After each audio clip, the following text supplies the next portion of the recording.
So, pahiram po ng 20 minutes ng inyong hapon. Ako po si Boy, and welcome to Fast Talk with Boy.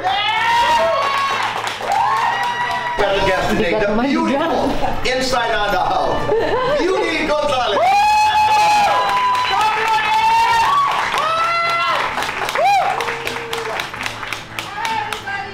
Best Comedy Actress of the Year. So, thank you so much kasi nakita ng ibang side yung tao sa akin. Kaya ko pala magpatawa. Tama. Which is not very easy. Ano ang aasahan namin sa season na ito ng walang matigas sa pulis sa Matinik na Misis? Well, babalik tayo sa family values dito sa season 3. It will talk more about kami mag-asawa, our parents, our family, and of course, marami kaming surprise guests every week. So, isa yun sa mga abangan nila. And lots of fun and lambing and punching. Pero let's talk about you and your mother. Yeah. Pasko. Yes. Una, nakapagpatawad ka na. Oo, Tito Boy. Nakapagpatawad ako, but I'm sure my mom hindi pa. And sana okay na kami. Sana, no? Yeah. But syempre, ako naman hindi kasi ako mapagtanim ng sama ng loob. So ako, I always try my best. Never stop. If you had one important message for Beauty today, ano yung nais mong sabihin sa kanya? You're doing great. Everything's fine. Don't worry too much. Continue making memories, and everything will pass. Yeah.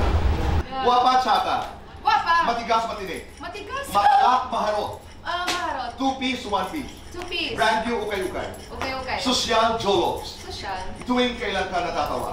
Lahat. Natatawa ko sa lahat. Sa nanay ko. Naiirita. Naiirita pag hindi natutupad yung pangako. Napapagod. Pag hindi ako nakakuha ng saktong tulog lang. Naiiyak. Naiiyak pag family. Nagagandahan sa sarili. All the time. Nagwawapuhan kay Norman. Every day. Guilty or not guilty? Tinakasan ang kadate. Yes, guilty. Guilty or not guilty? Tinarayan ang kapwa-artista. Guilty. Guilty or not guilty? Naisipang mag-quit sa showbiz. Yes. Baliw ako eh. Guilty or not guilty? Naisipang magparitoke. Guilty. Yeah, sometimes. But Guilty or not guilty? no. Tinagwala sa kalasingan. Guilty.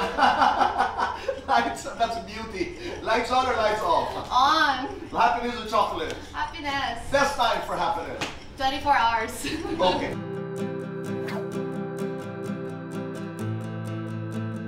Lots of fun, lots of action, and lots of surprise guests. So abangan nyo yun. And of course, continuous pa rin yung loving and punching.